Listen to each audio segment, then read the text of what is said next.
ജീവിതാനുഭവങ്ങൾ കൂടി പങ്കുവെക്കണമെന്ന നിർദ്ദേശത്തെ തുടർന്ന് ഞാൻ എന്തുകൊണ്ടാണ് ഇസ്ലാം മത വിമർശനത്തിനും അതിൽ തന്നെ വിശേഷിച്ച് ഖുർആൻ വിമർശനത്തിനും പ്രഥമ പരിഗണനയും പ്രാമുഖ്യവും നൽകുന്നത് എന്ന വിഷയം കഴിഞ്ഞ ഒരു വീഡിയോയിൽ വിശദീകരിച്ചിരുന്നു.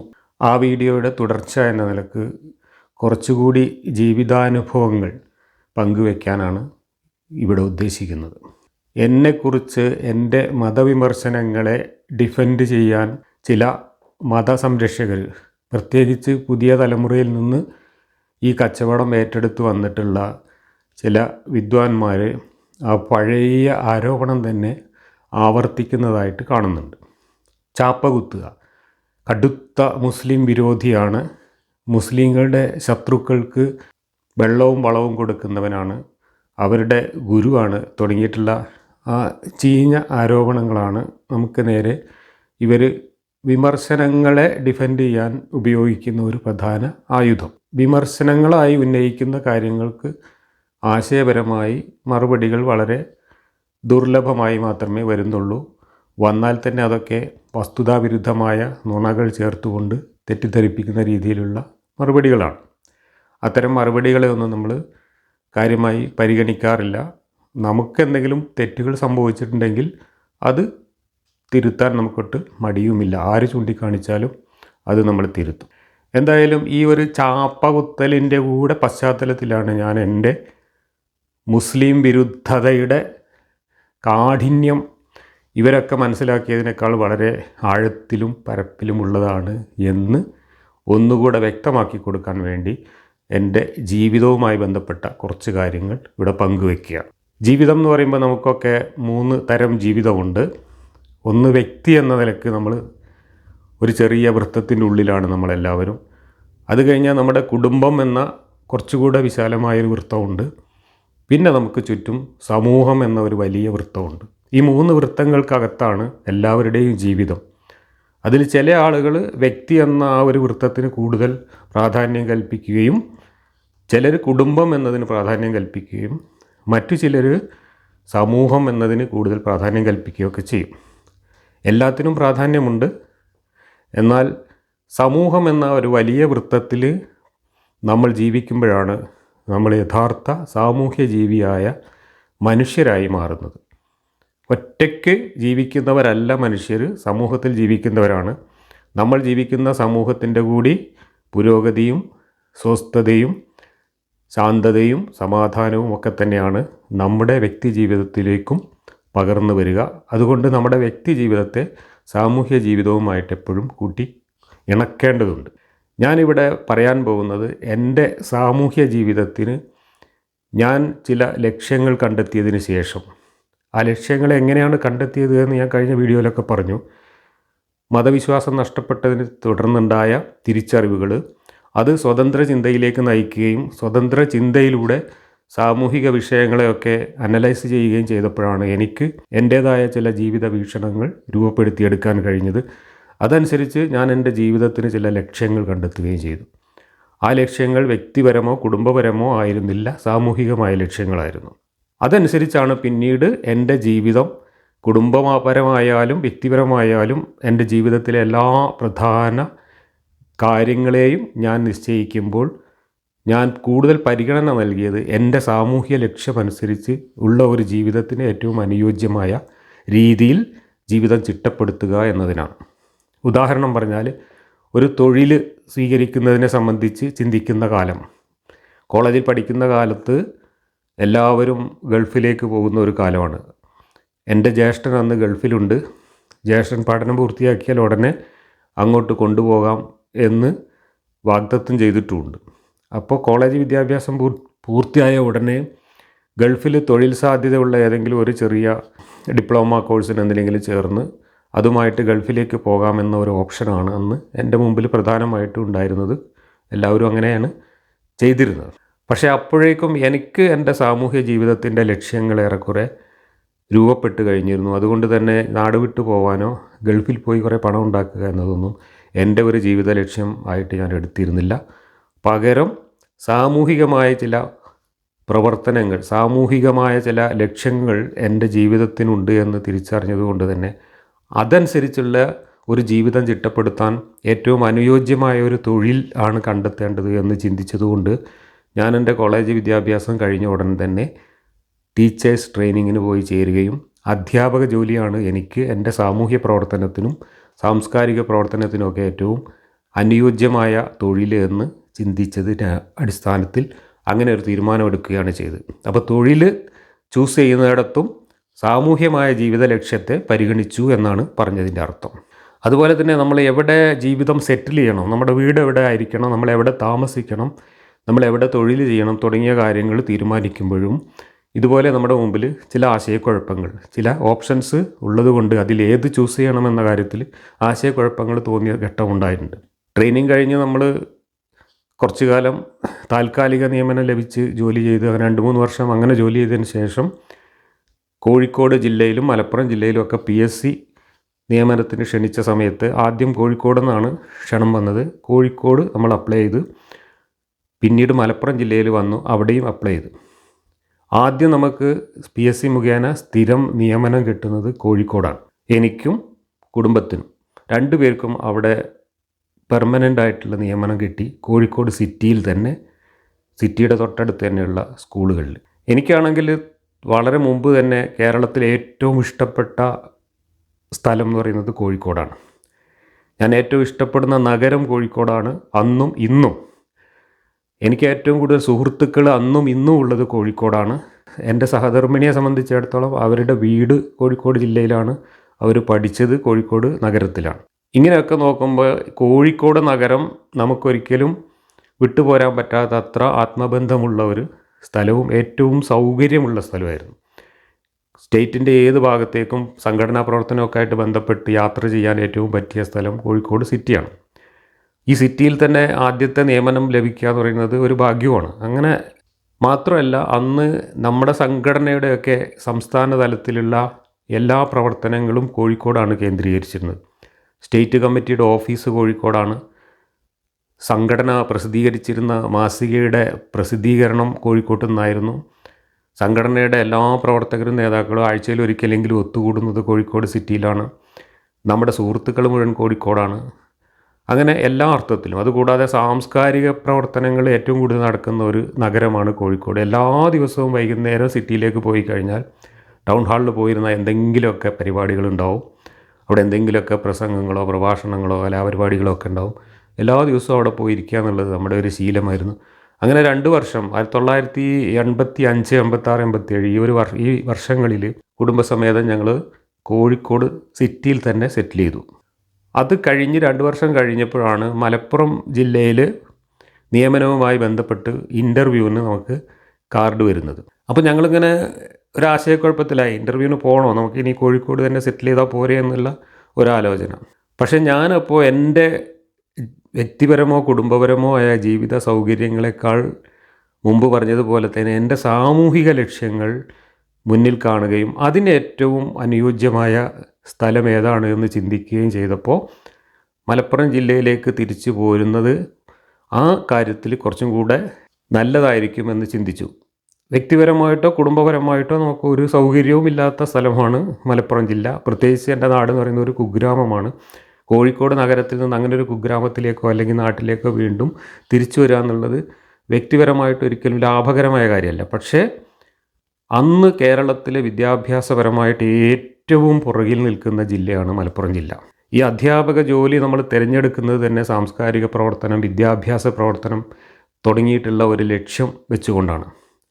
അങ്ങനെ വരുമ്പോൾ വിദ്യാഭ്യാസ രംഗത്ത് പ്രവർത്തിക്കാൻ ആഗ്രഹിക്കുന്ന ഒരാൾ തിരഞ്ഞെടുക്കേണ്ടത് ഏറ്റവും പിന്നോക്കം നിൽക്കുന്ന ഒരു പ്രദേശമാണ്.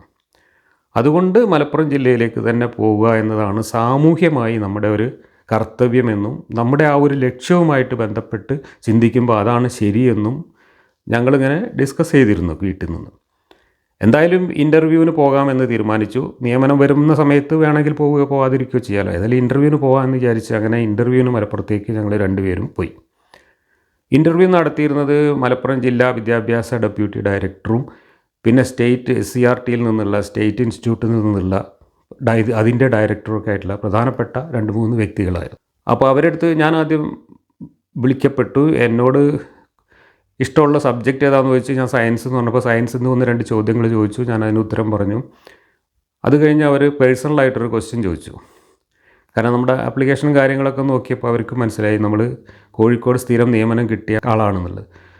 അപ്പോൾ അവർ ചോദിച്ചു, കോഴിക്കോട് സ്ഥിരം നിയമനം കിട്ടിയിട്ട് പിന്നെ നിങ്ങൾ മലപ്പുറം ജില്ലയിലേക്ക് വരാൻ എന്താണ് കാരണം എന്ന് ചോദിച്ചു. അപ്പോൾ ഞാൻ ഈ ഉത്തരമാണ് പറഞ്ഞത്. മലപ്പുറം ജില്ലയാണ് വിദ്യാഭ്യാസപരമായിട്ട് ഏറ്റവും പിന്നോക്കം നിൽക്കുന്ന ജില്ല.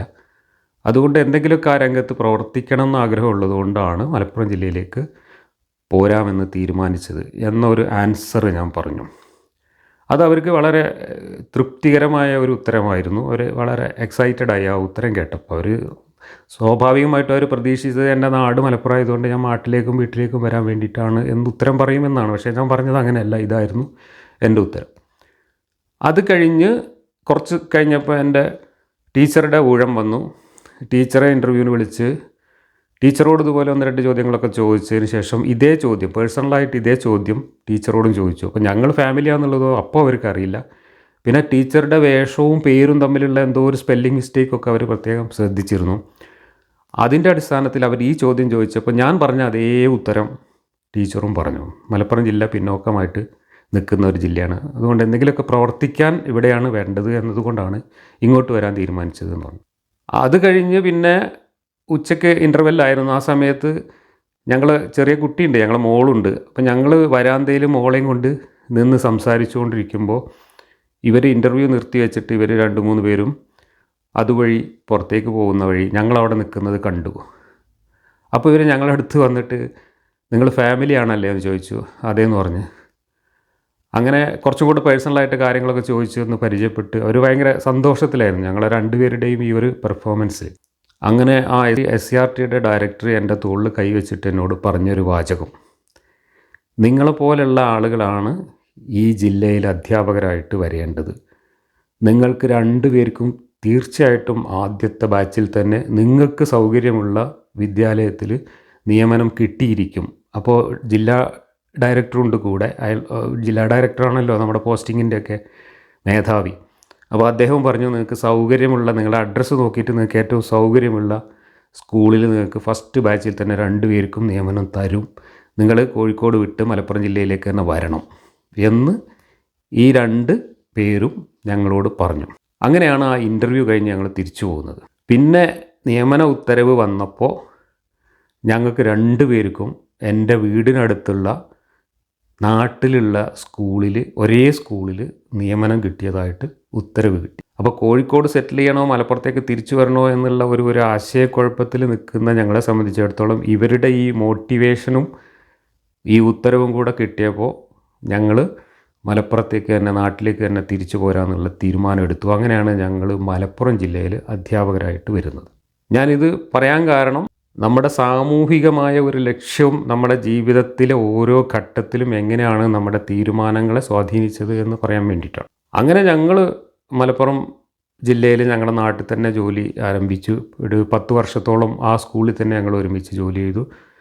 പിന്നീട് ഒരു സ്കൂളിൽ ഒരു അധ്യാപകൻ അല്ലെങ്കിൽ ഒരു അധ്യാപിക എന്ന നിലക്ക് അവനവൻ്റെ പീരീഡ് പഠിപ്പിച്ച് സമയം കഴിയുമ്പോൾ വീട്ടിലേക്ക് തിരിച്ചു പോയാൽ നമുക്ക് നിശ്ചയിച്ച ശമ്പളം കിട്ടും. അതിനപ്പുറം നമ്മളൊന്നും ചെയ്യണമെന്നില്ല. പക്ഷേ ഞങ്ങൾ 2 പേരും അങ്ങനെയല്ല അധ്യാപക വൃത്തി ചെയ്തത്. മറിച്ച് ആ സ്കൂളിൻ്റെ സമഗ്രമായ പുരോഗതിക്ക് എന്തെല്ലാം ആ നാട്ടിൽ ചെയ്യാൻ പറ്റുമോ അതെല്ലാം ചെയ്തുകൊണ്ടാണ് ഞങ്ങളവിടെ പ്രവർത്തിച്ചത്. അതിൻ്റെ ഒന്നും വിശദാംശങ്ങളിലേക്ക് ഞാൻ പോകുന്നില്ല, അതൊക്കെ ഞാൻ ചുരുക്കി പറയാം.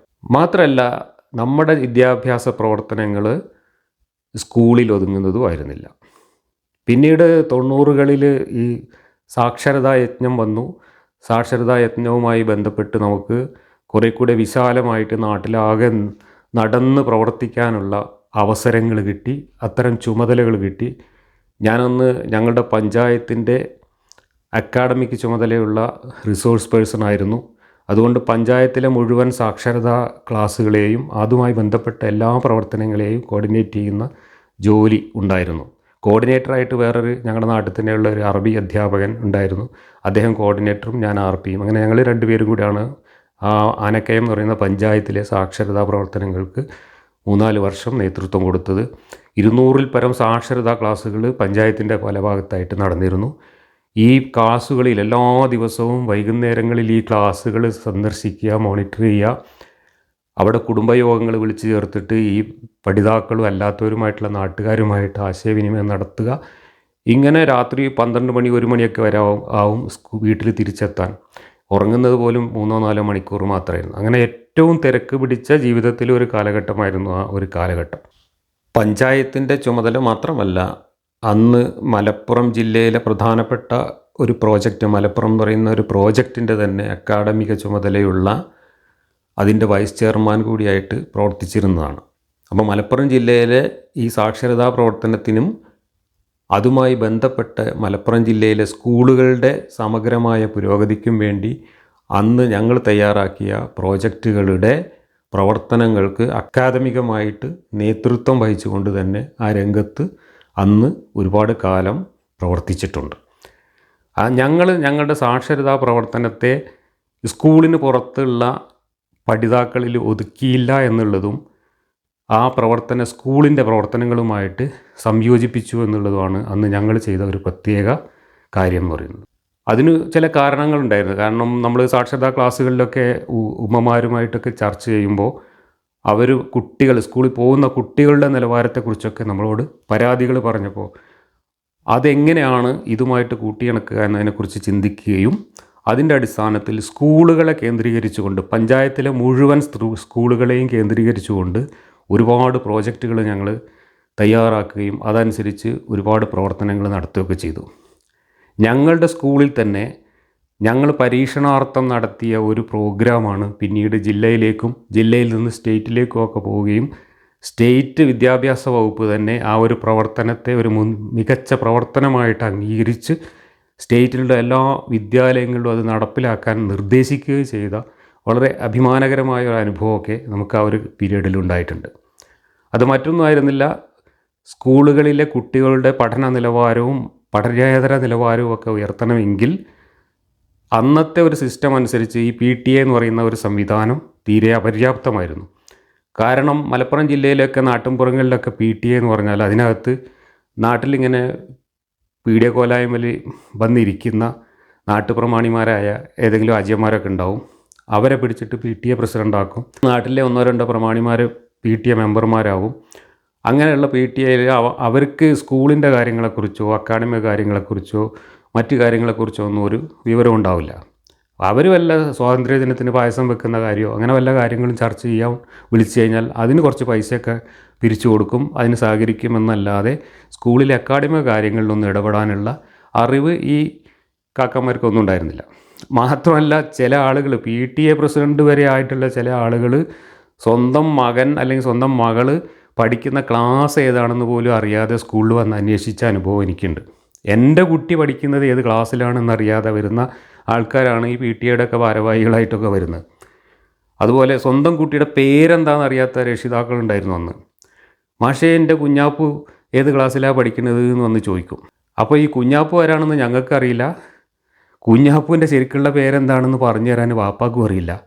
കാരണം സ്കൂളിൽ ചേർത്ത പേര് ഒറിജിനൽ പേരായിരിക്കും, ആ പേരല്ല വാപ്പ പറയുന്ന കുഞ്ഞാപ്പു. വാപ്പാക്ക് ഈ ഒറിജിനൽ പേര് ഓർമ്മയുണ്ടാവില്ല, സ്കൂളിൽ ചേർത്ത പേര്. അങ്ങനെയുള്ള കുട്ടി ഏത് ക്ലാസ്സിൽ പഠിക്കുന്നു, കുട്ടിയുടെ ശരിയായ പേരെന്താണെന്ന് പോലും അറിയാത്ത രക്ഷിതാക്കളാണ്.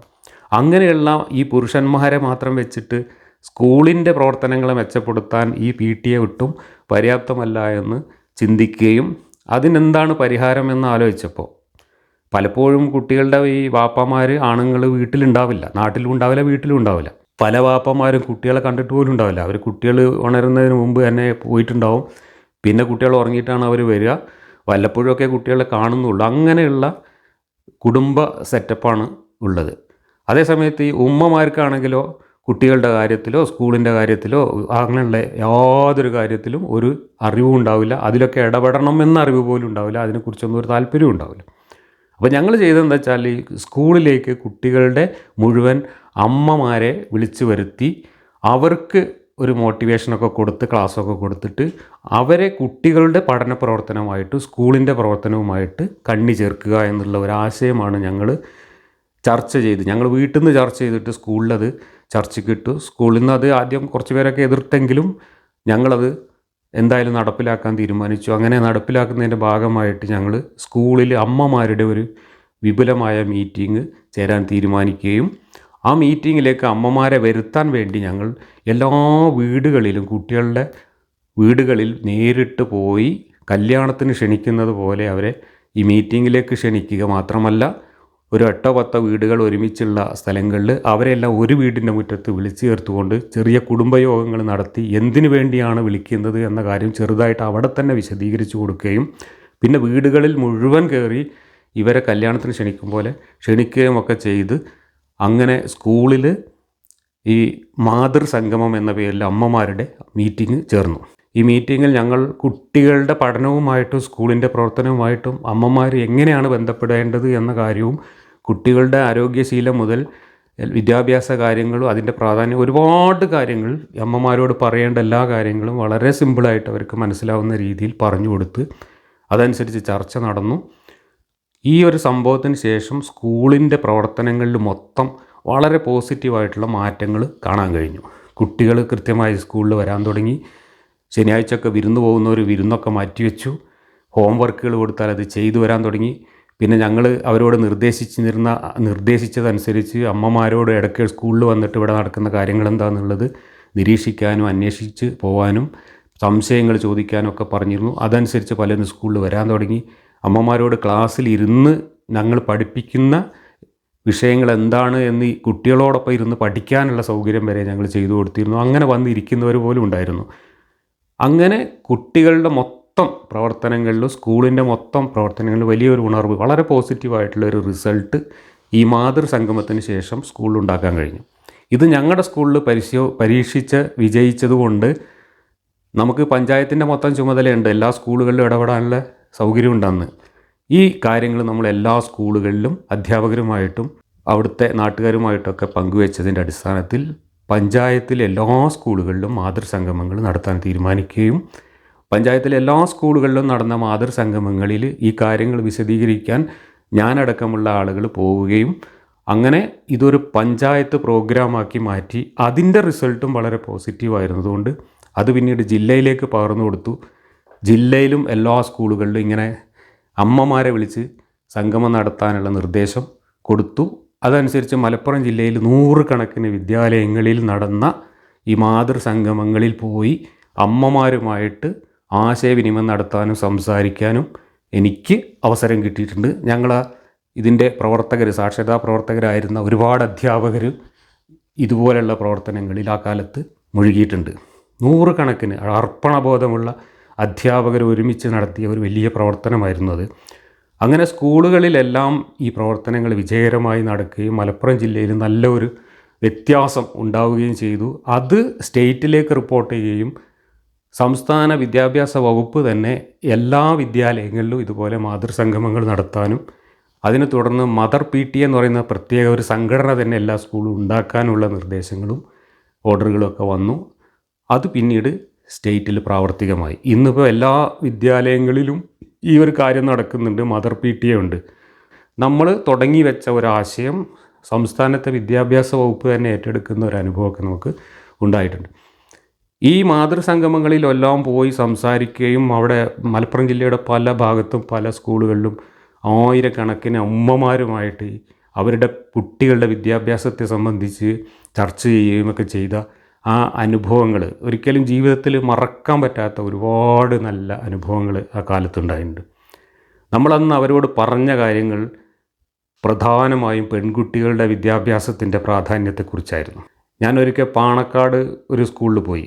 പാണക്കാട് തങ്ങന്മാരാണ് അതിൻ്റെ മാനേജർമാർ. അവരുടെ ഒരു സ്കൂളിൽ പോയി. അതൊരു 1000-ലേറെ കുട്ടികൾ പഠിക്കുന്ന വലിയൊരു UP സ്കൂളാണ്. അവിടെ നമ്മൾ മാതൃസംഗമത്തിന് സംസാരിക്കാൻ എന്നെ അധ്യാപകർ വിളിച്ചപ്പോൾ ഞാൻ പോകുമ്പോൾ അവിടെ ഒരു ഓഡിറ്റോറിയം നിറയെ സ്ത്രീകളുണ്ട്. 500-ലധികം സ്ത്രീകൾ ഒരു ഓഡിറ്റോറിയം നിറയുണ്ട്. അവരുമായിട്ട് സംസാരിച്ചു. അവരോട് ഞാൻ പറഞ്ഞ കാര്യങ്ങളിൽ ഒരു പ്രധാന കാര്യം, അന്നത്തെ ഒരു സാഹചര്യം, നമ്മുടെ നാട്ടിലെ ഒരു സാഹചര്യം വെച്ചുകൊണ്ട് കുറച്ച് കട്ടിങ്സൊക്കെ ഞാൻ കൊണ്ടുവരുന്നു. ഈ 10ാം ക്ലാസ് തോറ്റ് പുറത്തിറങ്ങുന്ന കുട്ടികളെ എങ്ങനെയാണ് ഈ കഞ്ചാവ് മാഫിയ, മയക്കുമരുന്ന് മാഫിയ, വണ്ടി മോഷണ മാഫിയ തുടങ്ങിയ മാഫിയകൾ റിക്രൂട്ട് ചെയ്ത് കൊണ്ടുപോകുന്നത്. 10ാം ക്ലാസ് തോൽക്കാൻ സാധ്യതയുള്ള കുട്ടികളെ ക്യാമ്പസ് റിക്രൂട്ട്മെൻറ്റ് പോലെ തന്നെ ഇത്തരം മാഫിയകൾ റിക്രൂട്ട് ചെയ്ത് കൊണ്ടുപോയിട്ട് 18ഉം 19ഉം വയസ്സായ കുട്ടികൾ ഇത്തരം കേസുകളിൽ കുടുങ്ങി നിത്യവും പത്രത്തിൽ പോലീസുകാരിങ്ങനെ കുപ്പായം കഴിച്ചിട്ട് നിരത്തി നിർത്തുന്ന ഗ്രൂപ്പ് ഫോട്ടോകൾ വരുന്ന ഒരുപാട് വാർത്തകൾ ആ കാലത്തും ഈ കാലത്തും ഒക്കെ വരുന്നുണ്ട്. അപ്പോൾ ഞാൻ അങ്ങനെയുള്ള കുറേ വാർത്തകളൊക്കെ കൊണ്ടുപോയിട്ട് എന്തുകൊണ്ടാണ് നമ്മുടെ കുട്ടികൾ ഇങ്ങനെ 10ാം ക്ലാസ് പ്രായമാകുമ്പോഴേക്ക് ഇത്തരം ക്രിമിനൽ കുറ്റങ്ങളിലേക്ക്, പ്രത്യേകിച്ച് സംഘം ചേർന്നുള്ള ഈ ക്രിമിനൽ കുറ്റങ്ങളിലെ മാഫിയ സംഘങ്ങളിലൊക്കെ എത്തിപ്പെടുന്നത് എന്നതിനെക്കുറിച്ച് ഞാനവിടെ വിശദീകരിച്ചു. അതിൻ്റെ കാരണം അമ്മമാരാണെന്നും അമ്മമാർക്ക് ഈ കുട്ടികളെ കൈകാര്യം ചെയ്യാനുള്ള അറിവില്ലാത്തത് കൊണ്ടാണെന്നും, ബാപ്പമാർ ഏതായാലും കുട്ടികളുടെ കൂടെ ഇല്ല, ബാപ്പമാരും കുട്ടികളും തമ്മിൽ യാതൊരു ആത്മബന്ധവും കുടുംബങ്ങളിലില്ല, എന്നാൽ ഉമ്മമാർക്ക് ഈ കുട്ടികളുമായിട്ട് ഇത്തരം കാര്യങ്ങൾ ബന്ധപ്പെടേണ്ടത് എങ്ങനെ എന്നതിനെക്കുറിച്ച് അറിവുമില്ല. സ്കൂളിൽ കുട്ടികൾ പഠിക്കുന്നുണ്ടോ പഠിക്കുന്നില്ല, എന്താണ് പഠിക്കുന്നത്, ഈ വക കാര്യങ്ങളൊന്നും ഉമ്മമാർക്കറിയില്ല. കാരണം അതറിയണമെങ്കിൽ ഉമ്മമാർക്ക് വിദ്യാഭ്യാസം വേണം. അതുകൊണ്ട് നിങ്ങളുടെ പെൺകുട്ടികളെ നന്നായി വിദ്യാഭ്യാസം ചെയ്യിച്ചില്ല എങ്കിൽ അത് നിങ്ങളെ പെൺകുട്ടികളുടെ ജീവിതത്തെ മാത്രമല്ല ബാധിക്കുക, ആ കുട്ടികൾ പ്രസവിക്കുന്ന ആൺകുട്ടികളുടെ ജീവിതം പോലും ഇതുപോലെ നശിച്ചു പോകാൻ അത് കാരണമാകും. അതുകൊണ്ട് കുഞ്ഞുങ്ങളെ വളർത്താൻ ആവശ്യമായിട്ടുള്ള അറിവും പക്വതയും അതുപോലെ തന്നെ മാനസികാരോഗ്യവും ശാരീരിക ആരോഗ്യവും ഒക്കെ ഉണ്ടാവുന്നത് വരെയെങ്കിലും നിങ്ങൾ നിങ്ങളുടെ പെൺകുട്ടികളെ പഠിപ്പിക്കണം. അതല്ലാതെ 8ാം ക്ലാസ്സിലും 9ാം ക്ലാസ്സിലും പഠിക്കുന്ന പെൺകുട്ടികളെ പിടിച്ച് കല്യാണം കഴിക്കരുത്. എന്നിട്ട് അവർ കല്യാണപ്രായമാകുന്നതിന് മുമ്പ് അമ്മമാരും മുത്തശ്ശിമാരുമായിട്ട് കുട്ടികളെ വളർത്താൻ അറിയാതെ അവരുടെ ഉമ്മമാർ, പലപ്പോഴും വല്യമ്മമാരാണ് ഈ കുട്ടികളെ വളർത്തുന്നത്. ആ ഒരു സാഹചര്യം നിലനിൽക്കുന്നത് കൊണ്ടാണ് നമ്മുടെ കുട്ടികൾ ശരിയായ വിദ്യാഭ്യാസം ലഭിക്കാതെ നമ്മുടെ ആൺകുട്ടികൾ പോലും ഇങ്ങനെയുള്ള ക്രിമിനൽ മാഫിയകളിലും മറ്റും ചെന്ന് പെടുന്നത് എന്നൊക്കെ പറഞ്ഞുകൊണ്ട് പെൺകുട്ടികളുടെ വിദ്യാഭ്യാസത്തിൻ്റെ പ്രാധാന്യവും അവരെ കുരുന്നുപ്രായത്തിൽ കെട്ടിച്ചയക്കുന്നത് കൊണ്ടുണ്ടാകുന്ന ദൂഷ്യങ്ങളും ഇതെല്ലാം പറഞ്ഞ് മനസ്സിലാക്കി കൊടുക്കുകയും അതോടൊപ്പം തന്നെ സ്കൂളിൻ്റെ പ്രവർത്തനങ്ങളിൽ ഈ ഉമ്മമാരെങ്ങനെയാണ് പങ്കാളികളാവേണ്ടത് എന്ന കാര്യങ്ങളൊക്കെ വിശദീകരിക്കുകയൊക്കെ ചെയ്തതിന് ശേഷം ഈ ഉമ്മമാരോട് അവരുടെ അഭിപ്രായങ്ങൾ പറയാനും അവരുടെ അനുഭവങ്ങൾ പറയാനും അവസരം കൊടുത്തുകൊണ്ട് ചർച്ചയൊക്കെ നടത്തിയപ്പോൾ അവരിൽ നിന്ന് വന്നിട്ടുള്ള റെസ്പോൺസൊക്കെ വളരെ പോസിറ്റീവായിരുന്നു. മാത്രമല്ല, ഞാൻ ഇതെല്ലാം പറഞ്ഞു കഴിഞ്ഞ് ചർച്ചയൊക്കെ കഴിഞ്ഞ് പോകാൻ വേണ്ടി സ്കൂളിൻ്റെ മുറ്റത്തേക്ക് ഇറങ്ങിയ സമയത്ത് ഈ ഉമ്മമാർ ഒരുപാട് പേര് എന്നെ വന്ന് വളഞ്ഞ് അവരെൻ്റെ അടുത്ത് പറഞ്ഞ പല കാര്യങ്ങളും ഞാൻ ഇന്നും രോമാഞ്ചത്തോടു കൂടി ഓർക്കുന്ന കാര്യങ്ങളാണ്. മാഷ് പറഞ്ഞ പോലുള്ള കാര്യങ്ങളൊന്നും ഞങ്ങളിതുവരെ ചിന്തിച്ചിട്ട് പോലും ഉണ്ടായിരുന്നില്ല, വലിയൊരു തിരിച്ചറിവാണ് ഞങ്ങൾക്ക് കിട്ടിയത് എന്നൊക്കെ പറഞ്ഞുകൊണ്ട് അവർ സ്നേഹം കൊണ്ട് നമ്മളെ യാത്ര അയക്കുന്ന ഒരു അനുഭവമൊക്കെ ഈ പാണക്കാട് സ്കൂളടക്കം പല സ്കൂളുകളിലും ഉണ്ടായിട്ട്. അപ്പോൾ ഞാനീ പറഞ്ഞു വരുന്നത് എന്താ വെച്ചാൽ, നമ്മുടെ ജീവിതത്തിൻ്റെ സാമൂഹ്യ ജീവിതത്തിലെ നമ്മുടെ ഒന്നാമത്തെ പ്രിഫറൻസ് എന്ന് പറയുന്നത് വിദ്യാഭ്യാസമായിരുന്നു. മലപ്പുറം ജില്ലയിലെ ഞാൻ ജനിച്ചു വളർന്ന സമുദായത്തിലെ പെൺകുട്ടികളുടെ വിശേഷിച്ച് വിദ്യാഭ്യാസ പുരോഗതിക്ക് വേണ്ടിയുള്ള പ്രവർത്തനങ്ങളായിരുന്നു എൻ്റെ ജീവിതത്തിൽ ഞാൻ ഏറ്റവും കൂടുതൽ സജീവമായിട്ട് നടത്തിയിട്ടുള്ളത്. അധ്യാപകൻ എന്ന നിലക്ക് എനിക്കും എൻ്റെ കുടുംബത്തിന് ഈ ഒരു ജോലി വെറും ഒരു ജോലി മാത്രമായിരുന്നില്ല. ഞങ്ങൾ രണ്ടുപേരും ഈ ഒരു സമൂഹത്തിൻ്റെ സമഗ്രമായ വിദ്യാഭ്യാസ പുരോഗതിക്ക് വേണ്ടി ചെയ്യാൻ പറ്റുന്ന എല്ലാ കാര്യങ്ങളും ചെയ്തുകൊണ്ടാണ് 4 പതിറ്റാണ്ട് കാലം മലപ്പുറം ജില്ലയിൽ അധ്യാപക വൃത്തി ചെയ്തത്. അതുതന്നെയായിരുന്നു കോഴിക്കോട്ട് നിന്ന് മലപ്പുറത്തേക്ക് നമ്മൾ വരാൻ കാരണമായിട്ടുള്ള ഞങ്ങളുടെ ഉദ്ദേശവും അതുമായിരുന്നു. അപ്പം ഞാൻ ഈ പറഞ്ഞു വരുന്നത് എന്താണെന്ന് വെച്ചാൽ, യുക്തിവാദവും മതവിമർശനവും ഖുർആൻ വിമർശനവും ക്ലാസ്സും ഒക്കെ സോഷ്യൽ മീഡിയ കാലത്താണ് നമ്മളുടെ ഒരു പ്രധാന കാര്യമായിട്ട് ആളുകൾ മനസ്സിലാക്കുന്നത്. പക്ഷേ നമ്മുടെ ജീവിതത്തിൽ നമ്മളെ നേരിട്ടറിയുന്ന അല്ലെങ്കിൽ നമ്മൾ ജീവിച്ച നമ്മൾ പ്രവർത്തിച്ച മേഖലകളിലൊക്കെ നമ്മളെക്കുറിച്ച് അറിയുന്ന എല്ലാ ആളുകൾക്കും അധ്യാപകരെന്ന നിലക്കും വിദ്യാഭ്യാസ പ്രവർത്തകരെന്ന നിലക്കും നമ്മൾ നാട്ടിൽ നടത്തിയിട്ടുള്ള പ്രവർത്തനങ്ങളിലൂടെയാണ് ഒരുപാട് ആളുകൾ നമ്മളെ അറിയുന്നത്. പക്ഷേ സോഷ്യൽ മീഡിയ കാലത്ത് നമ്മൾ ഈ മതവിമർശനമാണ് സോഷ്യൽ മീഡിയയിലൂടെ നടത്തിയിട്ടുള്ളത് എന്നതുകൊണ്ട് നേരിട്ട് നമ്മളെ അറിയാത്ത ആളുകളെ ഈ രീതിയിലാണ് നമ്മളെ അറിയുന്നത്. യുക്തിവാദി എന്ന നിലക്ക് അല്ലെങ്കിൽ മതവിമർശകൻ എന്ന നിലയ്ക്കാണ് നമ്മളെ അറിയുന്നത്.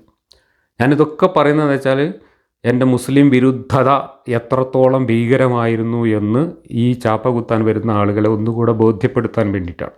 ഒരു സമൂഹത്തിൻ്റെ സമഗ്രമായ പുരോഗതിക്ക് ഏറ്റവും ബേസിക്കായിട്ട് ചെയ്യേണ്ട കാര്യങ്ങൾ എന്താണ് എന്ന് കൃത്യമായി മനസ്സിലാക്കി ആ മേഖലയിൽ ശാസ്ത്രീയമായി ചെയ്യേണ്ട കാര്യങ്ങൾ എന്താണെന്ന് കൃത്യമായി മനസ്സിലാക്കി അതിനനുസരിച്ചുള്ള പ്രോജക്റ്റുകൾ തയ്യാറാക്കി ജീവിതത്തിൽ അത്തരത്തിലുള്ള ഒരുപാട് പ്രവർത്തനങ്ങൾ നടത്തിക്കൊണ്ട് ഈ സമൂഹത്തിൻ്റെ നന്മയ്ക്ക് വേണ്ടി ഒരു സാമൂഹ്യ ജീവിയായി ജീവിക്കാൻ ശ്രമിച്ച, അതിൽ വലിയ വിജയം കൈവരിച്ച വ്യക്തികൾ എന്ന നിലക്കാണ് ഞാൻ ഈ അനുഭവം നിങ്ങളോട് പങ്കുവയ്ക്കുന്നത്.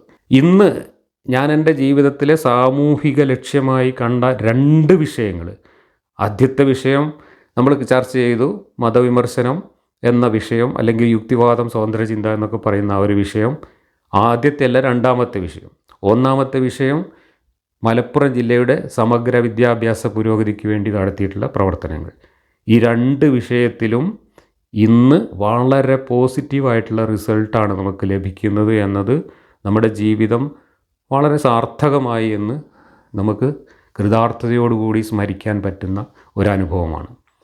ഇന്നിപ്പോൾ ഒരു കാലത്ത് മലപ്പുറം ജില്ല വിദ്യാഭ്യാസ കാര്യത്തിൽ ഏറ്റവും പിന്നിലായിരുന്നു കേരളത്തിലെങ്കിൽ ആ ജില്ലകളെല്ലാം മറികടന്നുകൊണ്ട് ഇന്ന് ഒരുപാട് മേഖലയിൽ, വിദ്യാഭ്യാസ മേഖലയിൽ മലപ്പുറം ജില്ല ഏറ്റവും ടോപ്പിലെത്തിയിട്ടുണ്ട്.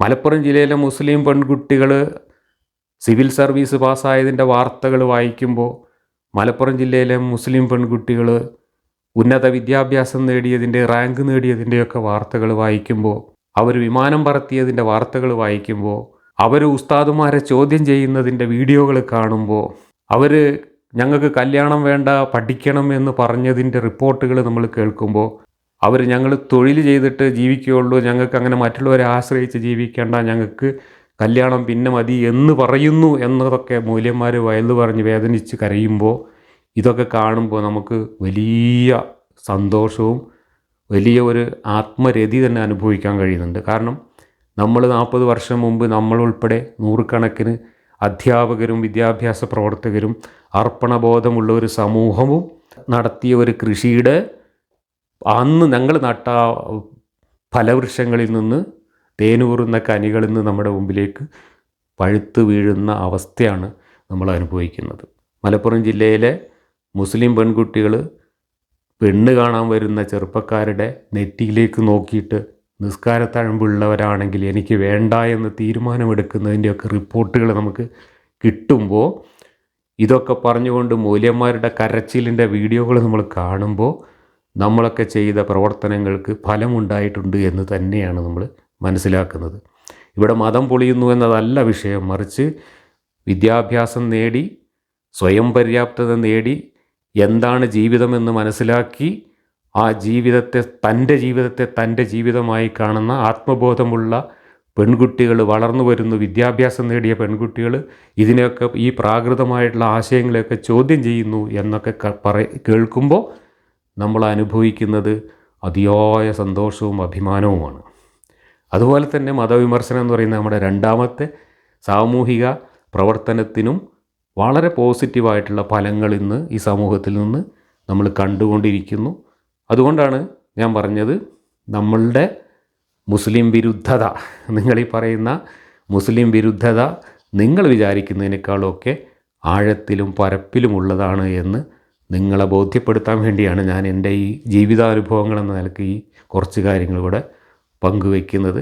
ഇനിയും ഇതുപോലെയുള്ള നമ്മുടെ ജീവിതാനുഭവങ്ങളും മറ്റു വിഷയങ്ങളുമൊക്കെ നിങ്ങളുടെ മുമ്പിൽ അവസരം കിട്ടുമ്പോൾ പങ്കുവയ്ക്കാം എന്ന് പറഞ്ഞുകൊണ്ട് തൽക്കാലം വിരമിക്കുന്നു.